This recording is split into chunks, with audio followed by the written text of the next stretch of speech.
geç. Aracın içine geç.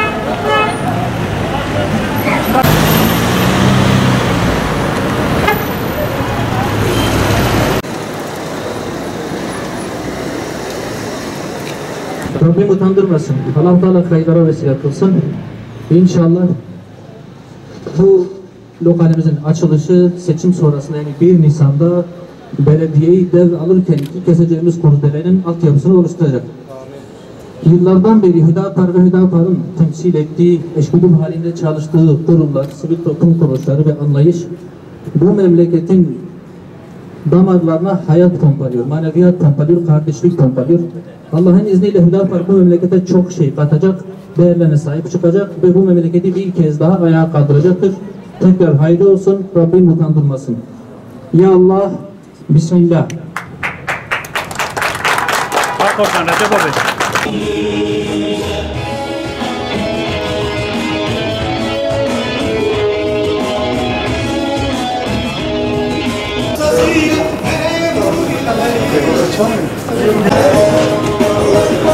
Bismillahirrahmanirrahim. Vekile icra, yali milletime ya aziz. Din hamice khairati vekilna, seçim bir İslam'a misal cevap.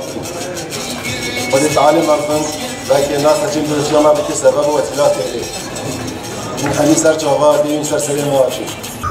Değerli dostlar, malum her coğrafyanın aslında bir fıtratı vardır. Şimdi fıtratından kastım her yerin, her coğrafyanın kendisine göre bir kültürü, bir kadim geçmişi, değerleri, sosyal yaşantısı, özellikleriyle ön plana çıkardığı hususları vardır. Cizre aynı şekilde bu coğrafyanın, Botan bölgesinin çok önemli bir şehri, kadim bir şehri. Asırlarca çok büyük medeniyetlere eşitlik etmiş bir şehrimiz. Cizre, Silopi, Şırnak, İdil ve bu çevredeki bütün Botan kesiminin hemen hemen merkezi sayılan bir yer. Nedir bu coğrafyanın fıtratı? Aziz kardeşlerim, siz daha iyi biliyorsunuz. Burası ahlakıyla, medreseleriyle, İslami kültürüyle, İslam'a yaptığı çok uzun geçmişi olan hizmetleriyle buralarda medeniyetin beşiği haline gelmiş bir yer. Şimdi şu anda bu medeniyeti, bu kadim kültürü burada görebiliyor muyuz? Hayır, maalesef şu anda bu medeniyeti, bu kültürü, bu fıtratı şu anda biz göremiyoruz. Bu fıtrat yıpratıldı, bu fıtrat kirletildi, aslından çıkarıldı, uzaklaştırıldı. Bize ait olmayan, bu coğrafyaya, bu memlekete, bu topluma ait olmayan bir anlayış geliştirilerek bize dayatıldı. Biz bunu yaşamaya mecbur bırakıldık. Şimdi değerli kardeşlerim, Hüdapar'ın davası nedir? Tahir kardeşimizin davası nedir, derdi nedir diye kısaca soracak olursanız, ben size sadece şunu söyleyelim, tek cümleyle: bu coğrafyayı kendi fıtratına bir daha kavuşturmak, bu memleketin kaybedilmiş, yıpratılmış, bizden çalınmış, alınmış değerlerini bir daha ihya etmek, bu memleketi hizmet ile tanıştırmak, bu memleketi kardeşlik ile tanıştırmak, huzuru, barışı, güzelliği bu memlekete getirmek. Aziz büyüklerim, şimdi bu medeniyetin, bu kültürün en özelliği nedir diye bir kez daha soracağım. Aziz kardeşlerim, bu medeniyetin ifade ettiği, daha doğrusu ön plana çıkardığı en önemli husus İslam medeniyetinin ta kendisidir. Peki İslam medeniyeti nedir? İslam medeniyeti kardeşliktir. İslam medeniyeti ahlaktır. İslam medeniyeti namustur. İslam medeniyeti Allah sevdasıdır, Allah aşkıdır. İslam medeniyeti cami kültürüdür, cami sevdasıdır. İslam medeniyeti medresedir. Medresenin bu memlekete kattığı değerdir. Şimdi yıllardan beri, asırlardan beri zaten hedefte olan aziz kardeşlerim bizim bu değerlerimizdir. Birkaç koldan bizim bu değerlerimize saldırılar yapıldı, asırlarca projeler üretildi, bizi bizden uzaklaştırdılar bu memleketi, bu coğrafyayı kaosa, kargaşaya, kirliliğe, ahlaksızlığa mahkum ettiler. Bizim isyanımız, bizim meydana atılmamız, bizim derdimiz bunların önüne geçmek, bu olumsuzlukları kaldırmak, bu memleketi bir daha ihya etmek, insanın değerlerini, kültürümüzü, inancımızı bir daha ön plana çıkararak canlandırmaktır. Şimdi bu değerli kardeşlerim bir menfaat davası değil, bu bir makam sevdası değil. Bizim defterimizde, bizim anlayışımızda, bizim siyasetimizde hiçbir zaman mal, makam, mevki, şöhret sevdası olmadı. Bundan sonra da Allah'ın izniyle olmayacaktır. Bu amaçla, bu sevdayla bize yaklaşanlar, bize gelenler, bizde böyle bir şeyin olmadığını zaten görüp gittiler. Bizde kim kaldı değerli kardeşlerim? Halkımız kaldı, kardeşlerimiz kaldı, büyüklerimiz kaldı, bedel ödeyenlerimiz kaldı. Bu memleketin hayrını isteyenler, bu memleketin güzelliğini isteyenler, bu memleketin kimliğini, kültürünü, dilini, inancını isteyenler bu davayı sırtlandılar. Yıllardan beri bu ağır bedeli ödediler. Bundan sonra da ödemeye devam edecekler. Bu halkın kendisidir. Bu halkın vicdanıdır. Yani sizlerseniz değerli kardeşlerim. Değerli Cizreli büyüklerim, kardeşlerim. Şimdi özetle şunu ifade edeyim. Bizim en önemli iki tane özelliğimiz var. Bu memleketi ayağa kalkındırmak, bu memleketi bir daha ihya etmek, bu memleketi bir daha kardeşlik ile tanıştırmak için biz biliyoruz ki çok ağır bedeller ödenmesi gerekiyor. Bu ağır bedelleri ödemek elbette ki diğergamlıkla, fedakarlıkla, koşmayla, sabırla, yorulmaya talip olmakla yapılabilecek bir şeydir. Peki bu iki özelliğimiz nedir? Bu süreçte bizim azığımız olan, bizi ayakta tutan, bize hayat veren ve bizi istikamet üzere tutan, haktan ayırmayan, Allah ile hep barışık tutan, Allah ile aramıza mesafe konulmasına müsaade etmeyen bu iki özelliğimiz nedir? Birincisi elbette ki meşruiyettir değerli dostlar.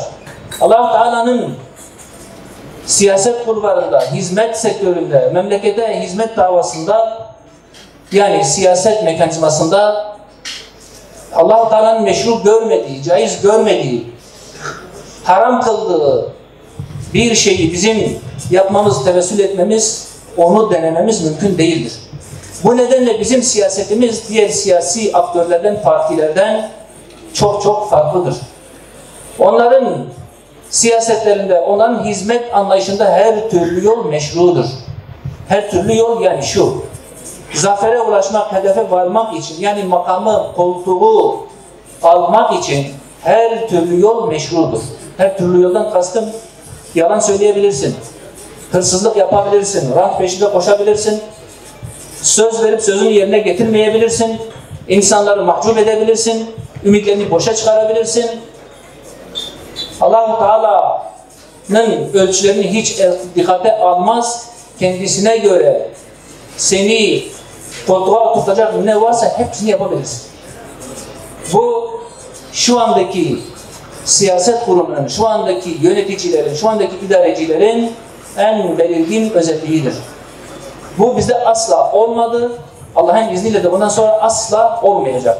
Bu memleketi ihya etmenin, bu memleketi huzura kavuşturmanın ancak böyle bir anlayışla mümkün olabileceğini hepimiz biliyoruz. Siyasetimiz farklıdır diyoruz. Eğer biz de aynı şeylere tevessül edersek, biz de yalan söylersek, biz de Allah ile karşı karşıya gelirsek, Allah muhafaza, Allah-u Teala'nın haramlarını çiğnersek, yalanı meşru görürsek, hedefi makam, koltuk meselesi yaparsak, bizim bu memlekete vereceğimiz hiçbir şey yok. Bu mal, makam ve mevki davasıdır. Bu medeniyetin inşası davası değildir. Üstad Bediüzzaman hep söylerdi, siyaset menfaat üzerine kurulmamalıdır. Menfaat için yapılan siyaset canavarlıktır. Zaten bugüne kadar menfaat için yapılan siyasetçiler değil midir bizim derdimiz? Bizim bu memleketin sorunu, bu memleketin en önemli sorun, en büyük derdi, bizi suistimal eden, değerlerimizi suistimal eden, siyaset sektörünü suistimal eden, makamları, mevkileri, rantı en önemli hedef haline getiren siyasetçiler değil midir? Bizim sorunumuz biz değiliz. Bizim sorunumuz insanlarımızın yanlışları, insanlarımızın yoldan sapmaları değildir. Bizim sorunumuz siyasetçilerimizin, yöneticilerimizin, büyüklerimizin haktan uzaklaşması, hakikatten uzaklaşması, Allah ile aralarına mesafe girmesidir. Biz bunu çok iyi biliyoruz. Dolayısıyla Hüdapar'ın ortaya koyduğu siyaset anlayışı hakikaten Türkiye'de ilktir, yenidir. Bu memleketin bu siyasete hakikaten çok fazla ihtiyacı vardır. Sizlere ihtiyacı vardır. Birliğe, beraberliğe, kardeşliğe ihtiyacı vardır. Aziz Müslümanlar, bu memleketin derdini, sorunlarını en çok siz biliyorsunuz. En çok siz bedel ödediniz. Yıllardan beri bu işin ceremesini siz çekiyorsunuz. Yeri geldi namaz kılabilmek için bedel ödediniz. Yeri geldi dışarıya çıkıp çocuklarının maişetini elde etmek için bedel ödediniz. Yeri geldi doğru olduğunuz, kötü insanları sevmediğiniz için bedel ödediniz. Yani bu memleket için hep siz bedel ödediniz. Dolayısıyla doğrunun ne olduğunu, yanlışın ne olduğunu, bu memleketin derdinin ne olduğunu siz çok iyi biliyorsunuz. Biz çok iyi biliyoruz. Biz bu coğrafyada büyüdük. Buranın derdini, çilesini, ezasını hep beraber çektik. Dolayısıyla aziz kardeşlerim, hakikaten bu memleketin size, bu partinin misyonuna, bu partinin değerlerine şiddetle ihtiyacı var. Bunun idrakinde olalım, bunun farkında olalım. Mevcut siyasi aktörlerin, siyaset kurumunun, partilerin ve yöneticilerin başımıza getirdiği şeyler ortadadır. Bu hepimizin farkında olması gereken bir durum. Şimdi memlekete katkı sunacak, memleketi ayağa kalkındıracak, değerlerimize, gençlerimize, neslimize, ailemize, camilerimize, namazımıza sahip çıkacak hiç kimsenin kalmadığı bir durumda risk alıp, sorumluluk alıp, görev alıp, meydana inmek, hakka sahip çıkmak, memlekete sahip çıkmak bir sorumluluk değil midir? Bir vecibe değil midir? Bir zorunluluk değil midir? Siz bizim keyfi olarak mı meydana indiğimizi, siyaset sahasına girdiğimizi sanıyorsunuz? Ya da öyle mi düşünüyorsunuz? Asla öyle bir şey yok. Türkiye'de siyaset kurumunun ne kadar kirli olduğunu hepimiz biliyoruz. Siyasetçi denilince akla gelen ilk şey yalancı insandır, politikacıdır. Menfaat, rant peşinde koşan insandır. Ahlaksız insandır. Biz bunun ne kadar kötü bir şey olduğunu biliyoruz ama bu memlekette Müslümanca bir siyasetin yapılabileceğini, Müslümanların değerlerine sahip çıkılabileceğini, Müslümanların değerlerinin siyasetin merkezine, belediyelerin merkezlerine, meclise, hükümetin merkezine taşınabileceğini bizim hep birlikte kanıtlamamız, bunu ortaya koymamız gerekiyor. Ve bu sizinle ancak mümkün olabilecek, bu hür kadrolarla, bu partiyle Allah'ın izniyle ancak mümkün olabilecek. Değerli kardeşlerim, sözü çok fazla uzatmak istemiyorum. İkinci farkımız da şudur. Birincisi dedik meşruiyettir, ikincisi memleketin faydasıdır. Fayda hususu insandan insana değişen bir şeydir. Değerlere göre değişen bir şeydir. Biz Müslümanız ve memleketimizin derdi için meydana inmiş insanlarız. Memleketimizin faydası, insanın faydası, inancımızın faydası, toplumu ayağa kalkındırmak bizim için en önemli husustur. Biz bir şey söyleyecek olursak, bir şey yapacak olursak, bir söylem geliştirecek olursak ya da bir siyaset yapacak olursak, öncelikle biz değerlerimiz ve insanımız cenahından bu yapacağımız şeye bakarız. Bundan kim kazanacak? Memleketimiz, insanımız, ahlakımız, inancımız kazanacak mı, kazanmayacak mı? Peki diğer siyasetçiler ne yapıyorlar? Diğer partiler nasıl bakıyorlar bu meselelere? Siyaset yaparken neyi önceliyorlar? Ben nasıl kazanacağım? Benim partim nasıl kazanacak? Benim şahsım, ailem, akrabalarım, yakınlarım nasıl kârlı çıkacağız? Ya da ben koltuğumu, iktidarımı, makamımı daha ne kadar uzatabileceğim endişesiyle hareket ediyorlar. Ama biz, yani siz, biz diyoruz ki ben bir şey yapacak olursam, bir siyaset yapacak olursam, bir söylem geliştirecek olursam benim insanım kazanır mı, kazanmaz mı? Benim memleketim kazanır mı, kazanmaz mı? Sadece ben mi kazanacağım, sadece partim mi kazanacak, yoksa hep birlikte mi kazanacağız? İslam mı izzet bulacak? İslam ahlakı, İslam medeniyeti mi izzet bulacak? Biz buna bakarız. En önemlisi de bizim için budur. Benim kazanmam hiç önemli değil. Benim partimin kazanması hiç önemli değil. Eğer benim milletim kazanıyorsa, benim memleketim kazanıyorsa, benim yapacağım işlerle dinim, toplumun genel ahlakı, İslam inancı, milletimin geneli, Kürt toplumu, Türk toplumu ve kardeşlik anlamında bu memleket kazanacak mı, kaybedecek mi? Ben buna bakarım. Benim kazanmam, kaybetmem hiç önemli değil. Önemli olan değerlerimizin, memleketimizin, toplumumuzun kazanmasıdır. Eğer toplum kazanmayacaksa, değerlerimize zarar verecekse değerli kardeşlerim, asla biz o şeye, o işe, o siyasete tevessül etmeyiz. Diğer önemli farkımız da budur. Sizin de, bizim de bu süreçte, bu seçim sürecinde ve önümüzdeki uzun siyaset kulvarında en önemli kırmızı çizgimiz bu memleketin değerlerine hizmet etmektir. Bu memleketin kimliğine, inancına, Allah-u Teala'nın verdiği hak ve hukuka sahip çıkmak, bunu öncelemek, Allah-u Teala'nın verdiği hakları, kimliği, inancı, dili, değerleri hepsini İslam anlayışı içerisinde, İslam adaleti içerisinde ihya etmek, ayağa kaldırmak, muhafaza etmek, geliştirmek ve bu toplumu bir kez daha kendi öz değerleri üzerinden ayağa kaldırmaktır. Bizim en öncelikli hususumuz budur. Önümüzde değerli kardeşlerim uzun bir siyaset kulvarı, önemli bir hizmet sahası var. Her geçen gün bu memleketin Hüdapar'a ne kadar ihtiyaç duyduğu bir kez daha ortaya çıkıyor, anlaşılıyor. Siyaset kurumunun iflas ettiği, herkesin ümidini kestiği bir süreçten söz ediyoruz. Türkiye'nin dört bir yanından partimize, parti programımıza olan teveccüh hepinizce malum. Bu memleketi ayağa kalkındıracak, İslam dinini ihya edecek, siyaset kurumunu toplum ile barıştıracak, sizden başka kimse kalmamış diyen insanlar emin olun çok çok fazladır. Artık toplum sizi, bizi, değerlerimizi biliyor, farkındadır. Türkiye'nin dört bir yanından insanlar bu partinin tavrını merak ediyor. Türkiye'de bir olay meydana geldiğinde, Türkiye'de önemli bir gelişme olduğunda, yeni bir süreç başladığında insanlar kulak kabartıyorlar. Acaba Hüdapar ne yapacak? Hüdapar'ın tavrı nasıl olacak? O nasıl bir siyaset geliştirecek ki biz de ona göre bakıp, ona göre konumlanalım, ona göre tavır belirleyelim, onlara yakın duralım diye bugün hakikaten insanlar Hüdapar'ı takip ediyor.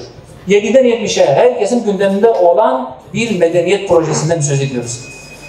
Partimizin, davamızın kıymetini bilelim. Emin olabilirsiniz bu memleketi inşa edecek, bu memleketi ihya edecek, Kürt toplumunu değerleriyle bir kez daha buluşturacak, Kürt toplumunu huzur ile, kardeşlik ile, değerleriyle bir daha buluşturacak, kardeşliği tesis edecek yegane parti emin olabilirsiniz Hüdapar'dır. Allah'ın izniyle bu memleketi biz hep beraber ihya edeceğiz, hep beraber kalkındıracağız. Rabbim utandırmasın, Rabbim dahi kardeşimizi muvaffak kılsın. Biz bütün gücümüzle, bütün teşkilatı yapımızla arkasındayız. Sizin de destek vermenizi, sahip çıkmanızı, onun değerlerini belediyenin merkezine taşımanızı istiyoruz. Rabbim yar ve yardımcımız olsun. Çok teşekkür ediyorum.